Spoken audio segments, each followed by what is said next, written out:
Welcome back, capital F football fans, to the O&O Sports YouTube channel. Today, we are looking back at Conference Championship Week. It did not disappoint. One of the greatest we've seen the past few years. And as always, be sure to subscribe and turn on notifications to get the latest news and analysis throughout the postseason, throughout the offseason, all of the above. And without further ado, let's look back at our Power 4 Conference Championships, starting with Iowa State versus Arizona State. We had Arizona State winning 28-23, and it was a blowout. Arizona State ends up winning 45-19. This one was just an all-out bloodbath. This game really got away from the Cyclones, and that was in large part due to the fact that Sam Levitt absolutely went off in this game. He was spot on. When he wasn't dropping beauties to Melquan Stovall, he was finding the gaps in that Cyclone defense and carrying the ball really well out of the backfield. And likewise, that Arizona State defense really stepped up in this one. They forced 3 turnovers that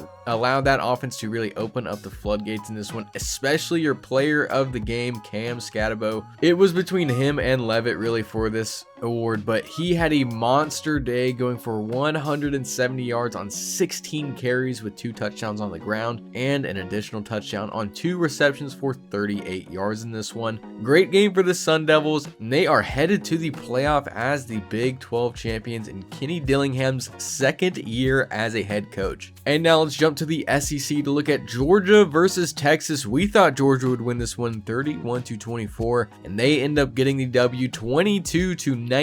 This game really got away from Texas at the end. They looked like the more complete team here, but turnovers and penalties really kept them from winning this one, even though Carson Beck went out with a pretty scary injury. The Bulldogs were able to stay in this one with Gunnar Stockton, who didn't look awful, not great, but not awful. The real MVP on that offense was Trevor Etienne. He had a great day, even when the rest of that offense couldn't do much of anything. He had 94 yards on nearly 6 yards per carry with 2 touchdowns in this one. But the real difference maker in this one was the Georgia defense. Just like last time, they picked Quinn Ewers off twice in this one and recovered a fumble off a Carson Beck fumble on a really absurd play. We won't even count that one way or the other, but it was a really funny play to watch. This game was all over the place at times.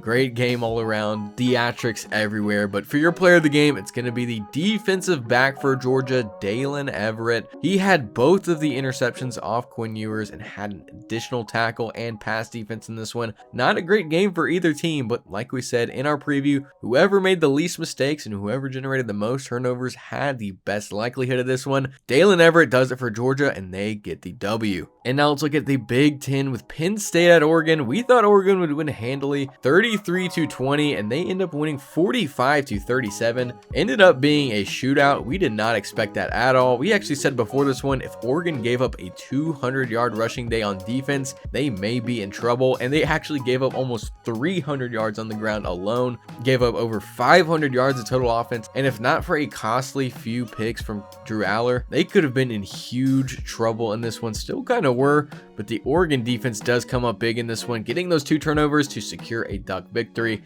And Dylan Gabriel also had a great day. He made some huge throws in this one, going 22 of 32 passing for 280 yards and 4 touchdowns. But your player of the game in this one is going to be his top wide receiver target, Tez Johnson. He had an amazing day, catching 11 passes for 180 yards and a touchdown. There was no stopping him in this one. He found the soft spots all night and punished that Penn State secondary. And last in the Power 4 Conference Championship games, it was Clemson versus SMU in the ACC Championship. We thought the Mustangs would win this one 34-27, and the Tigers end up winning 34-31 in walk-off field goal fashion. How about those Tigers? What a great game for them. They gave up a lot of yards, didn't react well to that twitchy SMU offense and defense like we predicted, but they were able to stay in the mix thanks to Cade Klubnik, who played very well in this one.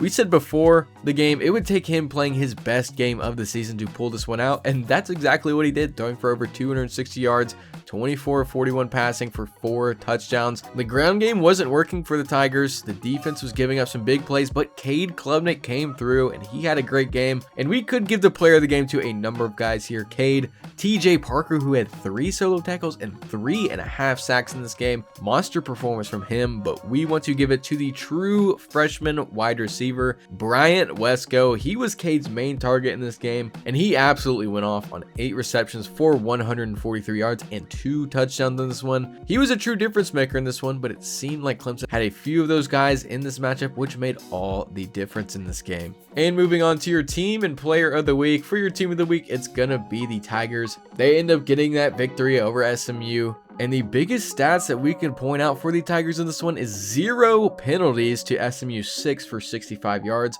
Very, very disciplined game from the Tigers. You can expect that from Dabo, but even this kind of performance was amazing for them. They also go 2 of 3 kicking field goals in this one to SMU's 1 for 2. That much better than the Mustangs, and they get the victory by 3. So ended up being a bit of a difference making statistic there. And the biggest difference maker was the +2 turnover margin for the Tigers. SMU would have had this one in their hands if not for turnovers late in this one. They give Clemson a path to win this game, and Clemson ends up taking it. They get the victory here, and they are your team of the week. And as for your player of the week, it is the wide receiver Tez Johnson for Oregon. 11 receptions, like we said, for 181 yards and a touchdown. Had a huge impact on that game. Was a lot of the output offensively for Oregon, and he really helped open up this game for Dylan Gabriel and that Oregon rushing attack. And moving on into our Let's Talk About It segment, we're gonna have to talk about the playoff committee and their decision they had to make on Sunday. Did they get it wrong? Did they get it right? We'll start off by saying all year long, all off season long, all regular season long, we were waiting for this day, the day for someone to get screwed over and either the entire college football world to erupt or a specific fan base to erupt. And while we are still not big fans of the 12-team format, of auto bids, of the college football playoff committee themselves, we want to stop and say we think they got this one spot on. Last year, one of the biggest stories was Florida State getting left out of the playoff, as probably all college football fans know, in favor of the better looking team in Alabama. And all off season long, big media pundits, ESPN, Fox, whoever it may be, said, guys,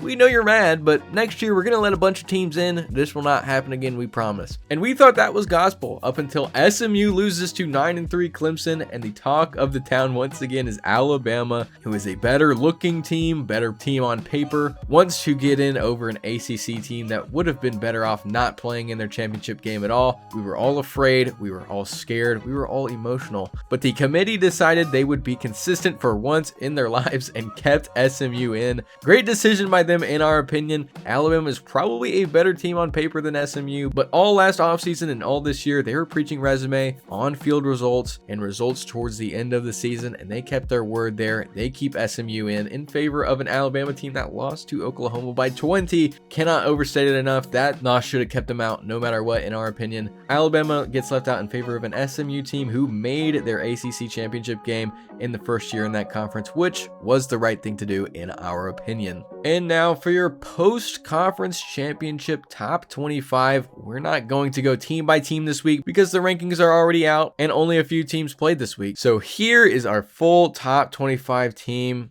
If you follow us on our social medias, you've seen it already. The highlights are going to start with Tulane dropping out and Marshall, the Thundering Herd, jumping in at 25. Great win for them. Great season for them in the Sun Belt. They finish as your 2024 Sun Belt champions at 10-3 on the season, and most importantly at 25 in our power ranking. We also have Iowa State dropping down 4 spots to 18 after a shellacking at the hands of Arizona State. We have Clemson moving up 5 spots after a season-saving win over SMU. We have SMU moving down to 11th in our rankings, followed by Arizona State jumping up to number 10, and then the last big movements are going to be the Penn State Nittany Lions falling 1 spot after a respectable loss to an undefeated Oregon team, Texas dropping after a pretty difficult loss to Georgia, and the Bulldogs jumping up to number 2 after their big win this week, maybe the best win by any of these top 5 teams this season. It's been a great year. This is our second to last top 25 ranking. The next will be